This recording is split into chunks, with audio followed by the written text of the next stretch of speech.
eu quero compreender como vai acontecer o processo e quero controlar cada detalhe de aprender. Isso é um aliado.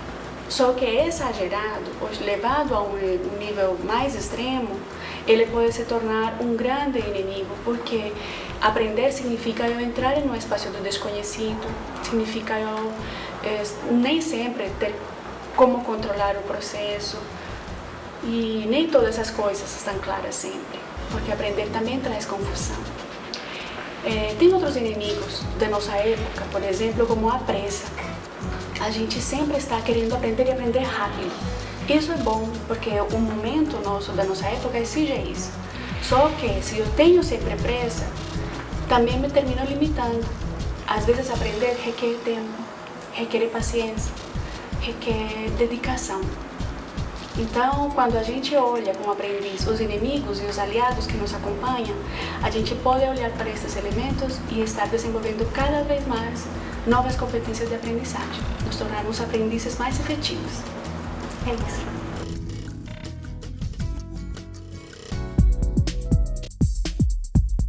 A ideia do Desafios é essa: tirar você da sua zona de conforto, mexer com você para que você reflita. O caminho que você tem seguido até hoje é de fato o melhor caminho para você? Para isso, todos os nossos quadros, as conversas com Homero, são pensadas com esse desafio. E para isso, voltamos agora com o Dr. Daniel Cifuentes na sua entrevista. Quando eu percebo o que todo mundo percebe, mas construo um significado sobre aquilo que eu estou percebendo, essa construção ela é fisiológica apenas, ou ela tem uma outra dimensão de conhecimento que implica nos afetos, em outras variáveis que não sejam simplesmente coisas fisicamente mensuráveis? Olha, aí eu vou entrar numa parte que cientificamente eu não tenho conhecimento de que já foram juntadas, né? A parte fisiológica existe, isso que eu chamo de parte fisiológica, realmente ela existe, a captação, a percepção, os caminhos que ele adota, a forma de armazenamento desse conhecimento prévio no seu sistema nervoso central, né? Isso tudo existe, né? Agora, o significado que você dá a isso, aí tem a ver com outras partes, que é as suas emoções, as suas sensações que você tem ao você perceber tudo isso. E essa ligação da parte fisiológica com a emocional, com certeza existe, mas a forma com que isso se dá, honestamente, eu não saberia te dizer. Então deixa eu... Porque nós estamos com um grande desafio aí pela frente, que é aprender isso, né? Sim. Esse é um bom desafio para você nos ajudar a pensar sobre este assunto. Então eu quero te fazer, Daniel, uma pergunta objetiva. As emoções são percepções da realidade ou as emoções são elementos aprendidos? O que são as emoções? Essa é uma boa pergunta, é realmente um desafio para mim. Olha, eu chamaria emoções, né, do significado que você dá para uma percepção, certo?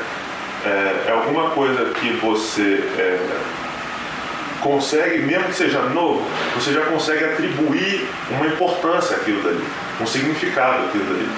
Então, aí você constrói a sua emoção. Então, eu não acredito que seja puramente fisiológico.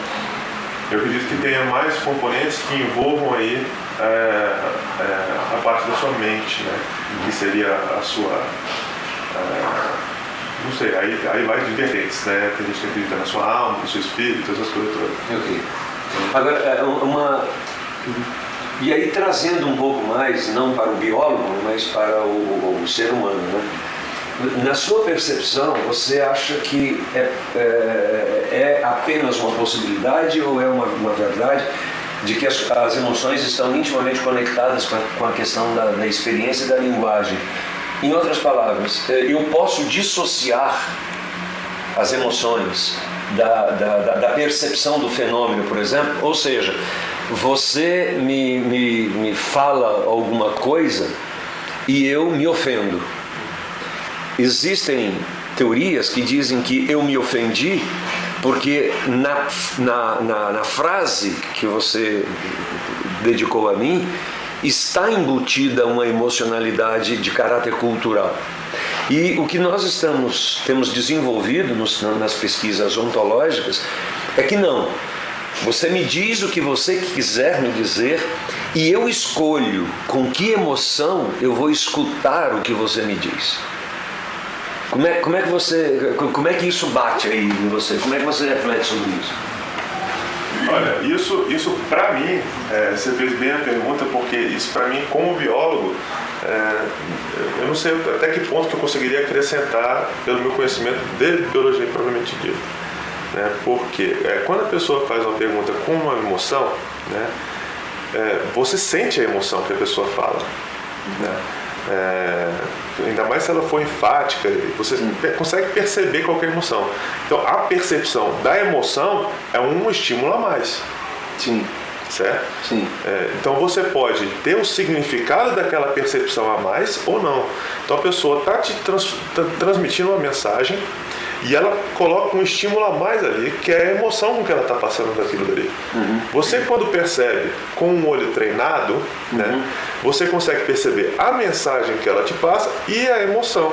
Né? Uma pessoa que não é treinada, ela conseguiria pegar no máximo a mensagem, né? E a emoção ela ia explodir, ela ia fazer o que fosse com ela. Okay. Certo? Então, se eu estou escutando, você acha, pelo menos provavelmente, que existe a possibilidade de nós desenvolvermos certas habilidades emocionais que nos permita seccionar esse processo. Ou seja, eu escuto o que você fala, com a emocionalidade que você fala, e eu atribuo a isso que eu escutei a emocionalidade que eu desejo.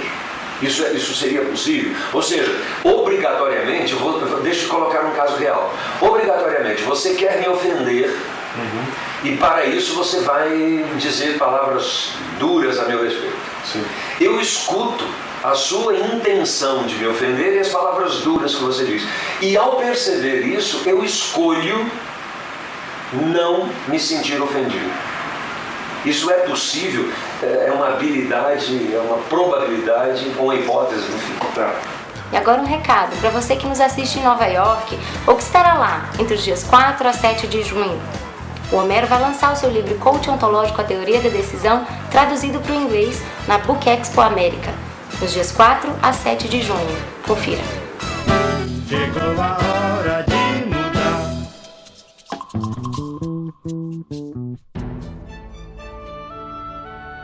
Eu acabei de ler uma coluna do Thomas Friedman sobre conhecimento como sendo o recurso mais valioso e o único recurso renovável do mundo atual. E me chama a atenção muito isso, pelo conteúdo que ele traz do conhecimento como sendo essa riqueza verdadeiramente renovável, e isso me faz lembrar de alguma coisa. Teoricamente, o Brasil foi o vencedor da Segunda Guerra Mundial, né, junto com outros países, e a Alemanha, teoricamente, foi a grande perdedora da Segunda Guerra Mundial. Só que, devido à quantidade de conhecimento instalado nesses dois países, e a gente tem a experiência do Japão também, a gente descobre que a recuperação desses países se deram de forma muito mais efetiva nesses países que tinham um conhecimento agregado mais intenso do que nos países que, embora vencedores da guerra, não tiveram aí um sucesso tão rápido assim nesse processo de reconstrução. O que nos leva a discutir uma questão muito interessante, né? O conhecimento efetivamente é a mola transformadora e geradora de resultados na vida corporativa, na vida organizacional, na vida do país. Então, o desafio que eu tenho me proposto a discutir, elaborar, construir, etc., é o desafio que nos coloca numa avaliação daquilo que fazemos com o conhecimento que temos e de como nós conseguimos transformar isso em coisas reais, em riquezas reais, em valores reais para nós e para a nossa sociedade, né? De forma bastante contundente. Você pode estabelecer uma relação muito direta entre o sucesso na vida em todos os domínios, no domínio da inteligência, no domínio dos relacionamentos, no domínio das emoções. Este sucesso nesses domínios está intimamente ligado à quantidade de conhecimento que você consegue agregar. Por extensão, o país aonde você vive e com quem você contribui será tão mais bem sucedido quanto a maioria das pessoas tiverem maiores conhecimentos agregados. Portanto, o nosso desafio é promover cada vez mais uma educação mais íntegra, um conhecimento mais adequado para que o nosso país alcance o patamar merecido na sua história. Obrigatoriamente, você quer me ofender e para isso você vai dizer palavras duras a meu respeito. Sim. Eu escuto a sua intenção de me ofender e as palavras duras que você diz. E ao perceber isso, eu escolho não me sentir ofendido. Isso é possível, é uma habilidade, é uma probabilidade, uma hipótese, enfim. Tá. Possível porque a gente vê acontecer, certo? Agora, a probabilidade disso acontecer e a obrigatoriedade disso acontecer, eu já não consigo atribuir. Né? Eu já não consigo dizer se isso é provável ou não. Mas com certeza existe um fator treinamento aí. Né? Pessoas que passam muito tempo treinando concentração, né? Essas coisas para poder entender as suas próprias emoções, essas pessoas teoricamente teriam uma probabilidade maior, né, de entender as emoções que vêm de outras pessoas para atingir a minha. Dan, deixa eu lhe colocar um caso prático para a gente poder terminar esse papo, porque para mim isso é um grande desafio, inclusive do ponto de vista daquilo que a gente está construindo na pesquisa ontológica e no coaching. O caso que eu quero lhe colocar é o seguinte: eu tive uma cliente que veio aqui à empresa discutir uma estratégia de separação. Ela estava se separando do seu marido e aí ela veio aqui para se preparar para aquilo, para enfrentar esse problema, para ter o suporte que ela precisaria para enfrentar essa situação. E durante a conversa, ela me fez uma série de declarações, evidentemente responsabilizando o marido dela por tudo que estava acontecendo na vida deles. E aí eu fiz uma pergunta para ela muito simples. Eu digo o seguinte: olha, tudo bem, eu aceito que o seu marido seja o grande responsável por esta questão, mas como você sabe, todas as coisas têm dois lados. A minha pergunta é, qual é a capacidade que você tem de perceber a sua responsabilidade na construção dessa vida que não deu certo?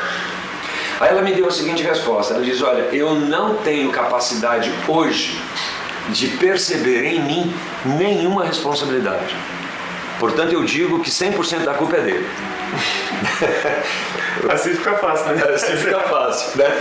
Mas a resposta, veja, o que eu gostei dessa resposta, por isso que eu estou trazendo esse caso, é que ela se sente desestabilizada na hora que ela percebe a possibilidade dela também ter contribuído para isso. E, na verdade, é um fato, ela também contribuiu.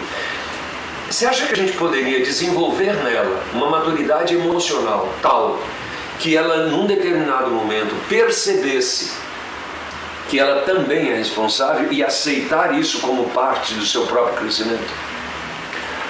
Poder, a questão da possibilidade, existe. Eu acredito que existe. Né? Agora, os fatores dos quais isso vai depender, aí eu acho que são diversos. Vai depender da vontade dela, vai depender da capacidade dela adquirir essa distinção, vai depender da capacidade de alguém expor a ela esse conteúdo, de como isso vai ser percebido por ela. Então, eu acho que possível mas depende de todos esses fatores. Obrigado, Dan. Temos aí um grande desafio pela frente: conhecimento e maturidade emocional. Eu quero voltar com você sobre esse tema e trazer para você outras contribuições sobre essa coisa que nos incomoda muito. Como é que a gente pode promover o desenvolvimento e o crescimento e, portanto, a maturidade emocional para que a nossa qualidade de vida se torne melhor, mais efetiva, mais verdadeira. Um grande beijo. A gente se vê no próximo programa. Tchau.